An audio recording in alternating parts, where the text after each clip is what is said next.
첫 번째 사연입니다. 2010년 저는 고3이었습니다. 당시 아흔이셨던 저희 친할머니께서 그해 5월 말 아주 화창하고 예쁜 날 하늘로 떠나셨어요. 할머니께서 돌아가시기 전후로 저희 가족들이 조금 신비스러운 경험을 하게 되어 이야기해볼까 합니다. 할머니께서 돌아가셨던 같은 해 3월, 5월에 돌아가셨으니 2달 전이라고 해야 될까요? 저는 원래 꿈을 잘 꾸지 않습니다. 그런데 가끔 꾸는 꿈이 보통 장소라든가 장면을 반짝하며 꿉니다. 빠르면 며칠에서 몇 개월 늦으면 몇 년 후에 데자뷰를 경험한 적이 여러 있었습니다. 그렇다고 자주 경험했던 것은 아니었고 어쩌다 가끔이었어요. 3월의 어느 날 정말 반짝하고 잠깐 한 장면의 꿈을 꾸고 저는 대수롭지 않게 등교했었어요. 여전히 선명한 그 꿈에서는 제가 계단 단상에 서 있었고 시선이 위에서 아래로 내려다보는 장면이었어요. 바로 내려다 보이는 시선에는 저희 고모와 큰 사촌 오빠가 검은 옷을 입고 나란히 서 있었고, 고모께서 봉투인지 보자기인지 검은색으로 묶여있는 무언가를 들고 계셨는데 정말 그 장면만 짧게 꾸고 일어났고 저는 별 꿈 아니겠지 하고 아무렇지 않게 등교했습니다. 그러고 나서 보름에서 한 달 정도 후에 둘째 사촌 오빠의 옷깃이 위에서 찢어지는 꿈을 꾸게 되었죠. 저는 그 당시 제 꿈을 가족들에게 이야기하지 않았어요. 잊고 있었기도 했고 앞서 말씀했다시피 가볍게 생각했거든요. 저희 할머니는 살아생전 저희 가족과 함께 지내셨고 저는 어린 시절 모두 할머니와 함께 했습니다. 아흔이셨던 할머니는 뒤늦게 노안으로 인한 치매가 오셨는데 어느 때는 혼자 흥얼흥얼 노래를 부르셔서 할머니 무슨 노래 부르는 거야? 하고 물으면 내가 언제 노래를 불렀어? 하고 정말 모른다는 표정을 지으시더라고요. 또 부모님이 계시는 안방을 보시면서 할아버지가 계신다며 꽃단장을 하셨습니다. 그러던 어느 날 4월 말에서 5월 초였던 것 같아요. 할머니께서 큰아들이 싫다며 대뜸 화를 내시는 거예요. 할머니에게 큰아들이자 저에게는 큰아빠, 며칠을 큰아빠에 대해 보고 싶지도 않고 보기도 싫다며 뜬금없이 이야기를 하시더라고요.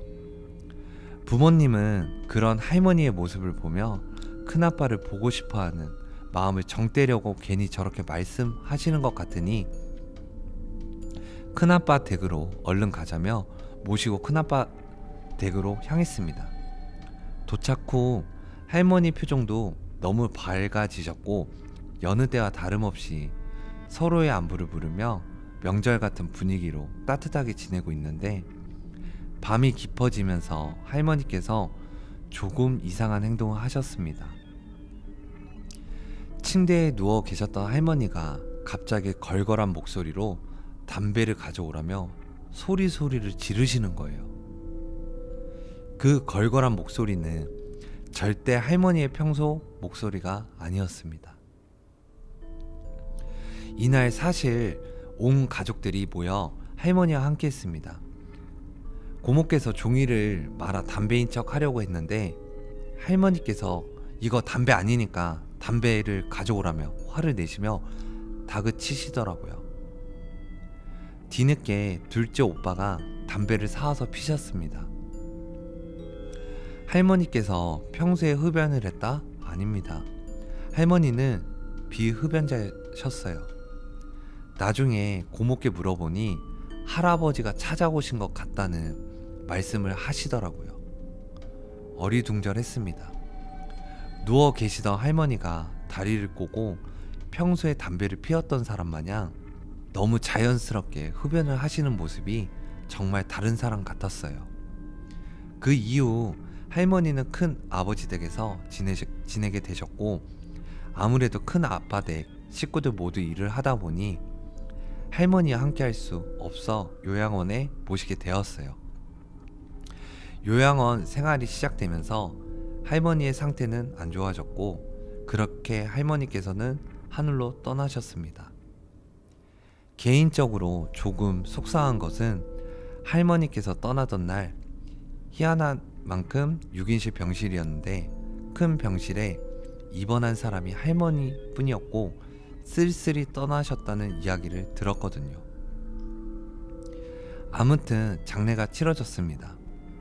발인 하루 전. 당시 저는 엄마랑 삼재였어요. 저희 엄마랑 고모가 할머니 따라 절도 다니시고 간간히 찾아가는 무당집이 있어 항상 빌어주세요. 제가 자꾸 할머니를 보겠다고 했거든요. 나중에 엄마 말씀으로는 삼재가 있는 사람이 죽은 사람을 보게 되면 안 좋을 수 있다고 하더라고요. 엄마는 딸이 아픈 것보다 본인이 아픈 것이 낫고 본인도 많이 예뻐해 주신 시어머니를 안 볼 수 없었기에 저와 함께 곱게 수의를 입은 할머니 모습을 보았습니다. 얼굴은 노란빛으로 창백했어요. 그런데 전혀 무섭지 않더라고요. 낯설기는 했죠.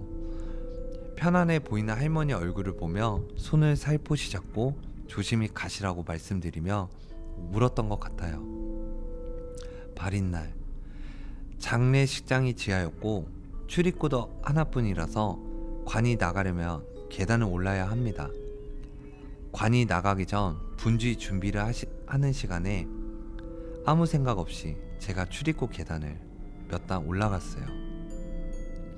제가 바로 내려다 보이는 시선에 고모와 큰 사촌 오빠가 있었고 고모는 하얀색 식기를 여러 개 포개어 들고 계셨습니다. 그때 3월에 꿨던 그 꿈이 데자뷰를 일으켰고 잽싸게 엄마한테 나 이 장면 껐다고 말했죠. 엄마께서 할머니가 저에게 먼저 알려준 것 같다는 말씀을 나중에 하시더라고요. 3일장 잘 치르고 가족들과 다시 잘 살아보자 다짐하며 마무리를 하였습니다. 저는 이 이후로 할머니와 관련된 꿈을 꾼 적이 없는데 엄마와 고모께서 꾸기 시작하셨어요. 더불어 저 대신 엄마는 삼재로 인해 아프기까지 하셨죠. 엄마가 먼저 할머니 꿈을 꿨는데 할머니가 엄청 밝은 불과 함께 타고 있더래요. 표정도 웃고 있었고 하얀 옷을 입은 할머니가 불에 타고 있는 꿈을요. 그런데 엄마는 뭔가 계속 찜찜했다는 겁니다. 마음이 불편하고 같은 꿈을 며칠을 꾸셨어요. 그리고 계속 이유 없이 아프기까지 해서 안 되겠다 생각하셨는지 할머니께서 돌아가시기 전 좋아했던 옷가지와 신발을 들고 낙골당으로 찾아갔고 한켠에 있는 태울 수 있는 공간이 있습니다.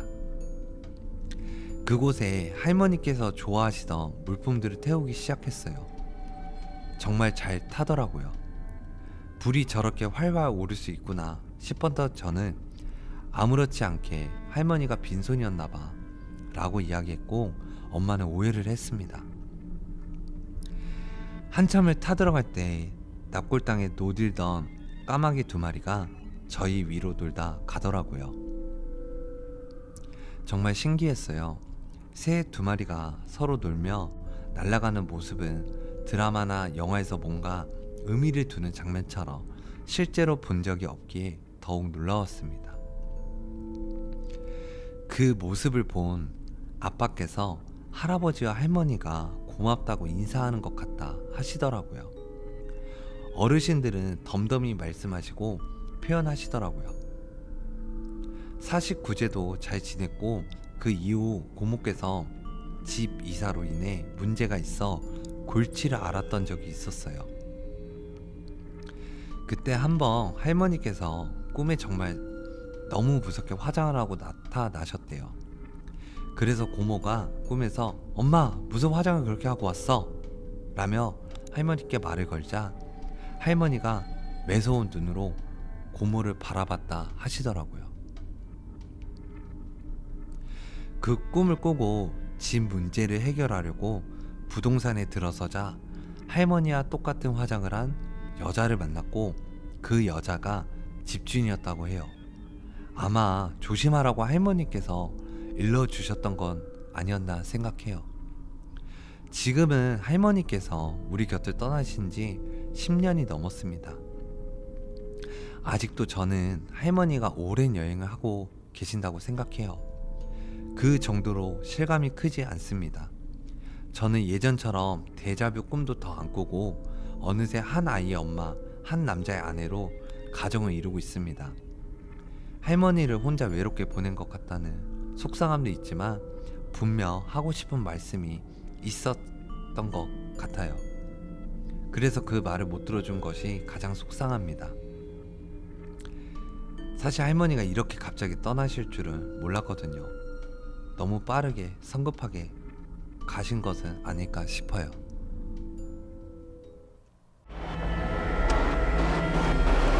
네, 이렇게 첫 번째 사연이었습니다. 네. 일단은 이 사연이 장례식, 할머니의 장례식에 관한 이야기잖아요. 우선은 제보자분이 너무 마음 안 쓰셨으면 좋겠어요. 그리고 90 정도의 나이고 10년 전이면요, 호사예요, 호사. 그러니까 좀 이 생에 잘 살고 가신 거예요. 호사로 생각하시고 한없이 떠나셨을 거예요. 근데 이제 예지몽을 꿨다. 예지몽, 제가 좀 이런 이야기를 하고 싶어요. 예지몽일 수는 있죠. 근데 이게 좀 큰 일이 닥칠 때 있잖아요. 경조사의 일이 있을 때 사람들이 무의식적으로 데자뷰 현상을 느낄 때가 있거든요. 근데 이게 실제로 데자뷰도 있지만 경조사가 있을 때 그걸 꼭 꿨던, 아니면 경험했던 거, 이렇게 이야기하는 경우가 많아요. 예지몽처럼. 그러니까 예지몽도 꾸지 않았는데 꾼 것처럼 느낄 때가 있어요. 저는 좀 약간 아까 말씀하실 때 예전에 꿨었던, 등교하기 전에 잠깐 꿨었던 그 상단 위에 올라가서 삼촌과 고모의 모습이잖아요. 근데 그거는 이제 할머니가 돌아가시고 장례식장에서 좀 사연의 제보는 충격을 받진 않았지만 제가 봤을 때는 그때 데자부 현상을 그런 식으로 느낀 건 아닐까라는 작은 생각을 해요. 너무 걱정 안 하셔도 될 것 같아요. 그리고 이제 살아생전 할머니가 담배를 피셨다고 했잖아요. 담배를 피신 거 저는 좀 그렇게 생각해요. 호사잖아요. 보통 호사로 가는 경우에 그런 이야기가 있거든요, 여러분들. 호사로 가면요, 와요. 누가 오는지 모르죠. 그러니까 예를 들어 할머니가 있고 할아버지는 오래전에 돌아가셨어요. 그러면 이제 할머니가 주위에 이제 할아버지가 맴도는 거예요. 아내와 같이 가기 위해 마중을 나오는 경우가 있어요. 이거 모르셨죠, 여러분들? 호사로 갈 때 먼저 간 그이가 기다렸다가 마중 나오는 경우 있어요. 이런 케이스 은근 많아요. 무조건은 아니고요. 이제 나이가 드시고 호사로 가실 때, 예를 들어 할아버지가 집사람이 먼저 남편이 돌아갔어요. 돌아갔으면 기다렸다가 그 주위를 맴돌다가 먼저 저승에 가지 않고 기다렸다가 같이 가는 경우도 있어요. 마중을 나오는 경우, 사자와 함께. 이런 이야기 처음 들어보죠. 처음에는 저는 이거 그냥 어릴 적에 경험했던 할머니의 그런 이야기인가, 이렇게 처음에 예지몽을 데자뷰 현상으로 느꼈을 수도 있겠다, 그냥 모르겠어요. 그냥 제 입장에서는 그거는 심리적인 요소일 수도 있어요. 근데 제가 여기서 딱 아까 이거는 미스테리, 여러분들이 모를 법한 이야기가 뭐냐면 그거였어요. 담배가 좋아. 치매를 걸리셨다 했잖아요. 치매를 걸리셨고 담배가 좋아. 그리고 이제 할아버지처럼 살아생전 담배를 피진 않으셨는데 담배를 폈다 했잖아요. 그니까 그걸 보고 할아버지가 오셨나 보다. 저도 딱 그 생각을, 마중 나오셨구나. 그런 경우 있어요, 여러분들. 그리고 큰아빠를 되게 싫어했다 했잖아요. 그게 치매여서 그럴 수도 있는데, 그 할아버지처럼 담배를 피셨다고 하셨을 때 그때 뭘 딱 알았냐면, 그럼 큰아빠를 싫어하고 큰아빠한테 큰 소리 낸 것도 할아버지였겠구나 라고 생각이 드는 거예요. 그러니까 그게 이 사연만 듣고는 진짜일 수도 있고 아닐 수도 있어요.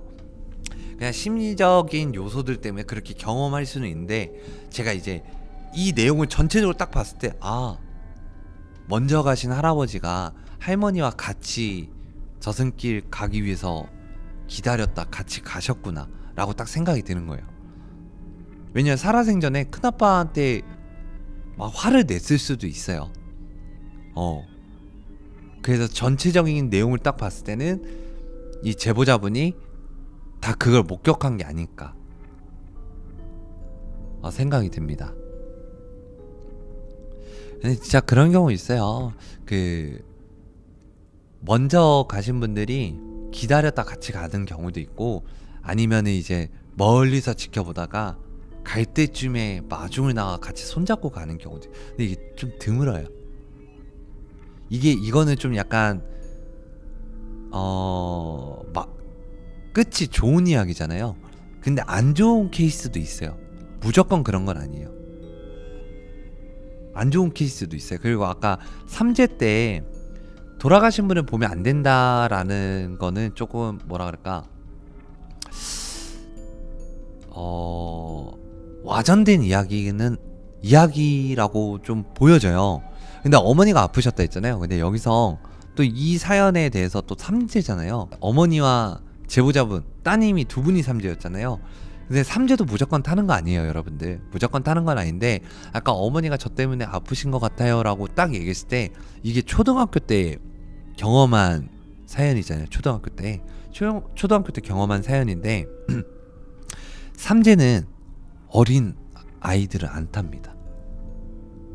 삼재가 항상 당직기 할 때 보호막이 있다 하잖아요. 어린 아이들한테 삼재 영향이 안 가요. 근데 그 삼재가 만약에 안 좋게 들어왔으면 가족이 영향을 받아요. 가족이. 근데 가족에도 부모님이 삼재고 아이가 삼재면은 부모님이 삼재 탈 가능성이 높아요. 그래서 아까 이 제보자분이 어머니가 저 때문에 더 삼재인 영향도 있어서 몸이 아팠던 것 같다라고 했을 때, 그리고 또 거기에 상문도 껴 있었잖아요. 상문살. 사자도 와 있었잖아요. 그래서 사자도 와 있고 집안에 삼재가 들면요, 같이 좀 영향을 받아요. 삼재 영향을. 그래서 몸이 좀 아프셨던 것 같아요. 어떻게 보면 이거는 되게 좀 미스테리하지만 공포긴 하지만 무섭다라기보다는 좀 약간 슬프죠. 예. 그리고 감동이죠, 감동. 이 이야기는. 제보자님 너무 속상해하지 마시고, 제가 봤을 때는 할아버지 손 잡고 잘 가신 것 같아요. 그러니까 너무 속상해하지 마세요. 그리고 옷도 태워주셨다고 하니까 아마 이제 좋은 곳 가셨을 거예요. 힘내시고요.